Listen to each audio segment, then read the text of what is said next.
Good afternoon. My name is Quiroz, and I'm an employee here at Southwest Research.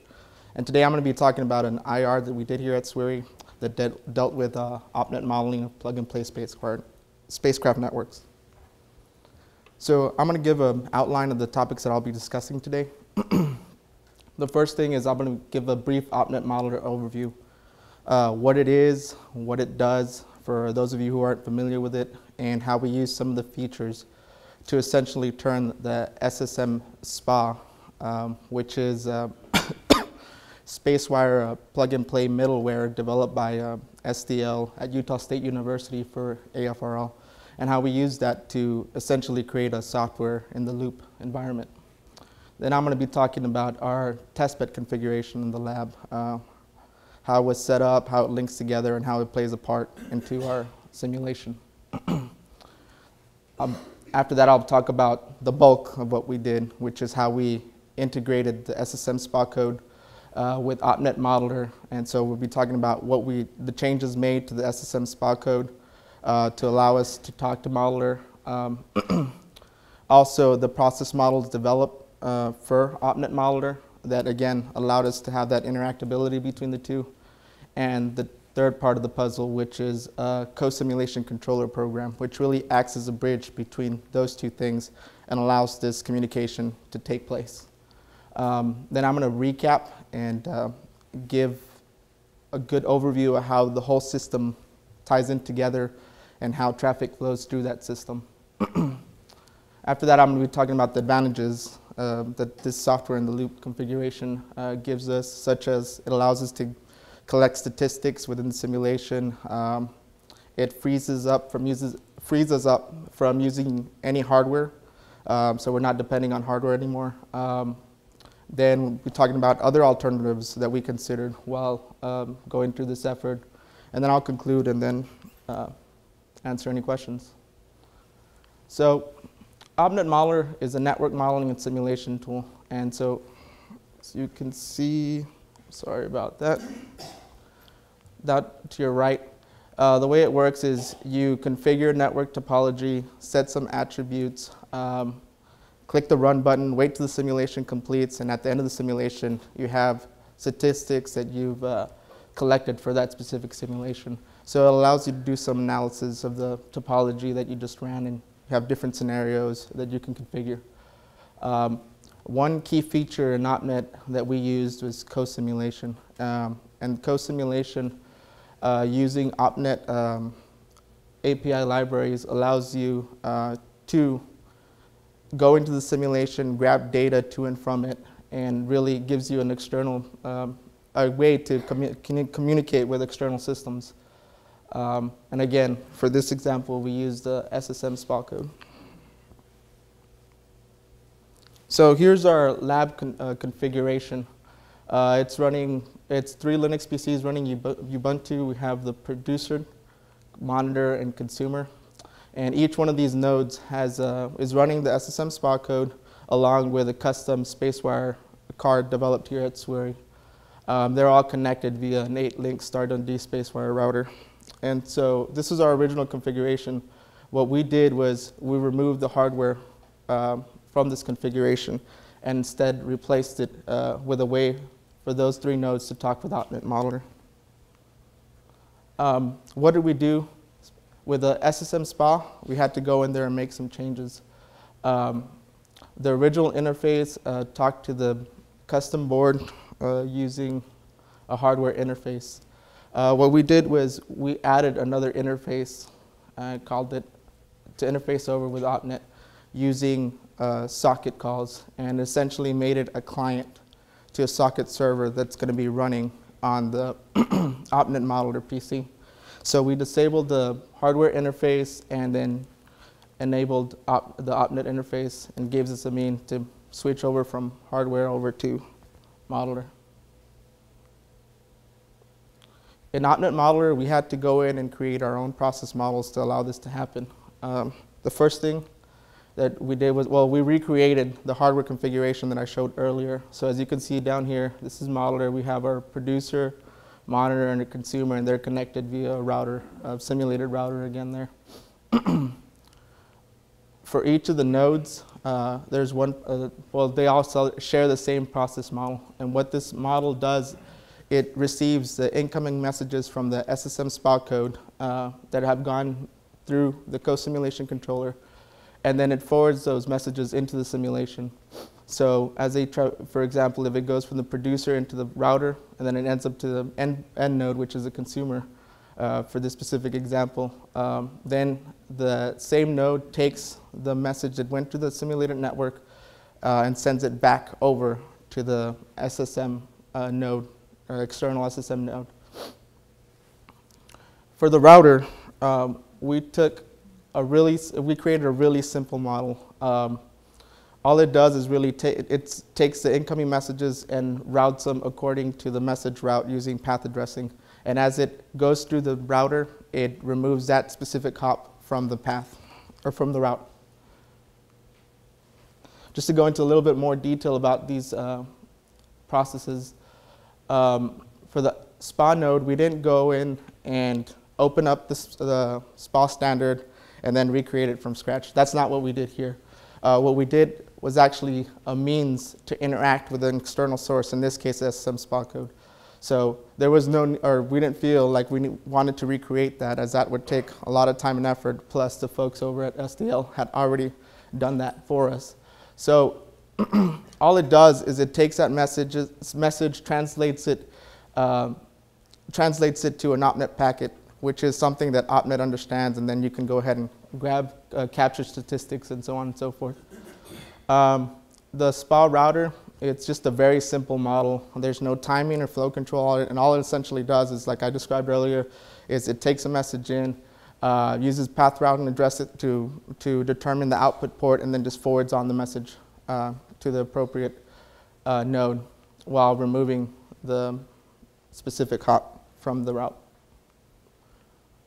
So the third piece of this puzzle is the co-simulation controller program. This is another program running on the same PC that is running OPNET Modeler. And it's really just a bridge that lets us communicate between Modeler and the SSM SPA code running on these 3 Linux machines. It is in charge of 3 key things. First thing is it launches the OPNET simulation. Typically what you would do without using some sort of co-simulation approach is you'd open OPNET Modeler, configure your simulation, and just run everything from within the GUI. That's not the case here. What the controller does is it starts up the simulation and is also in charge of pushing the simulation forward.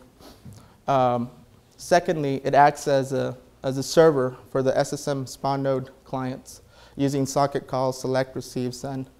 And once it gets those messages, it uses OPNET's external simulation access library to transmit those messages into the simulation. And the same thing works in the other direction. So messages coming from the simulation are routed back into the SSM nodes, or the corresponding node. So to glue all this together, we have this diagram, and I'm going to talk about how a message would traverse the whole system here. So first of all, the message would be produced by the SSM SPA code here. After that, it would be sent through the network to the OPNET co-simulation controller and to the socket server there. And then it's going to use the ESA API calls to forward that same packet into the simulation. In this specific example, it would go to the corresponding node, which is the producer there. Once arriving at that node, there's going to be some translation that takes place, because right now at this point we have a real SPA message, and it's going to convert it over into simulated OPNET packet that OPNET understands and again can be used to collect statistics and so on. In this case, it's going to go to the router, and based on the path, it's going to send it over to the consumer node, where again it goes from an OPNET packet back into a real message. Then it's going to be forwarded on using the API calls back into the controller, then to the socket server, and then going to the appropriate real live node. So the advantages of this, first of all, you don't need actual SPACEWRI hardware here. So for us, in our case, we had 3 boards and we were limited to those boards. But once we switched over to this, we now can configure as many nodes as we want, and we're not limited by the amount of hardware that we have. Secondly, it uses actual SSM software, with the exception of the layer where it talks, or it sends and transmits, receives the messages. But as with anything you work with, if you're going to use a hardware or any means of sending the messages, you would have to change that section of the code anyway. Again, it gives you the ability to test different network configurations. So, for example, you go in there, set up as many nodes as you want, connect them through routers, and then as long as you have a 1-to-1 ratio between the simulated node and the actual real live node, then you're good to go. Since also it is using the actual code, it also gives you the ability to use this as a test bed. So to debug or things like that, you could configure the network that you want to go, that you want to run, test it out and see if your implementation works. And the last thing is, well, you can gather statistics of all the network flowing through the, all the traffic flowing through the network. And for this really simple example, we just grabbed all the traffic going through a router, and for each port, we just captured how many incoming, outgoing messages, and some messages which were going to be outputted for ports that weren't connected to anything. Other approaches that we considered, and I'm just going to talk briefly about these, but if anyone wants to talk to me more about in detail, I'll be available after the presentation. First thing is, what happens if we don't use the co-simulation feature and get rid of the third program and just directly send the packets to the OPNET simulation and bypass the controller? So due to the nature of OPNET, this didn't allow us to use the server anymore. So in other words, we'd have to do a direct port connection for each one of these, which makes configuration harder. So for example, if you have 5 nodes in the simulation, then you have to set up a port for each one of those simulations, and then set up the same port for the corresponding external nodes. So this makes life difficult when it comes to configuring things. The second approach we considered was using OPNET system-in-the-loop add-on to communicate directly with the physical SPACEWRI cards. But with this approach, again, it's connected to actual hardware, so you need the hardware again. And then we also had a conversation with OPNET technical support, and they pretty much told us that SIDL, which is a system-in-the-loop, is just co-simulation repackaged for the purpose of connecting external hardware via Ethernet or wireless. So in theory, we can go, if we wanted to connect to hardware, we can go into our controller program, modify it to talk to hardware, and then go in that direction. The last thing that happened, or that we considered here, was this shared code module add-on. And what happened here was that the OPNET folks came to us and say, hey, we have a way for you to take real code, import it into OPNET, and then run it. And I'm like, hey, that is great news. That is exactly what we want here. Well, there are some problems that arose after we dug into that. First of all, it's in development, it's not released, and there's no set release date, so we couldn't really depend on using that. And secondly, once we actually took a look and messed around with it, we saw that there was going to be some significant code divergence, because it's not just a matter of importing it. You have to tweak the code slightly to get it to work with Modeler, which leads to code divergence, and to some effect, then you're not really testing against your original code anymore. So we went with the co-simulation feature because it was easily configurable. It uses unmodified code, and even though it requires a third program to run, it makes life easier when it comes to configuring it and then just running it. So in conclusion, we were able to produce a working configuration using co-simulation and the SSM SPA code. It gave us the ability to test unmodified code, and we weren't limited by the amount of hardware that we had, since it's hardware independent. It's easily configurable, and you also get the ability to capture all these network statistics. Last thing is this is a proof of concept funded by an R&D project, but this can be expanded to become a full tool and be very useful for developers. Any questions? You can actually note that we are working with the FRL to expand it. OPNET's working on bringing in a SWRI model that they're going to be distributing after it's done development. Right. So this actually led on to follow-on work with AFRL, and we're currently working with them alongside OPNET. And what OPNET's doing is, you know how I mentioned that our models were just simple models, there was no actual flow control or any of that. They're actually developing all the models there with high fidelity. And so with that, we'll have a more accurate simulation once these two pieces are glued together.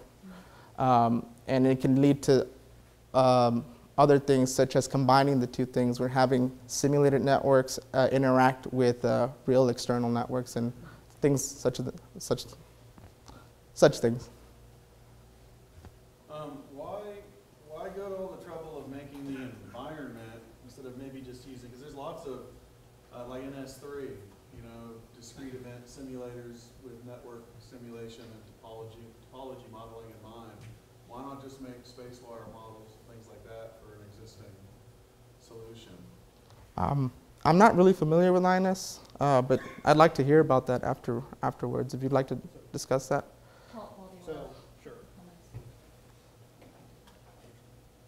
So the reason that we were interested in this is to get that SPA middleware into the picture so that we can actually build something in the lab with real physical hardware, then take this simulation, which uses the same middleware, generate a simulation, say, hey, this has good fidelity to that. So now we have confidence that we can use this configuration without having to build those physical configurations in the lab. So we wanted to be able to take the complexity of what's in the SPA without actually having to model it directly in the OPNET simulation. So this is a way of kind of producing a hybrid that lets us do that.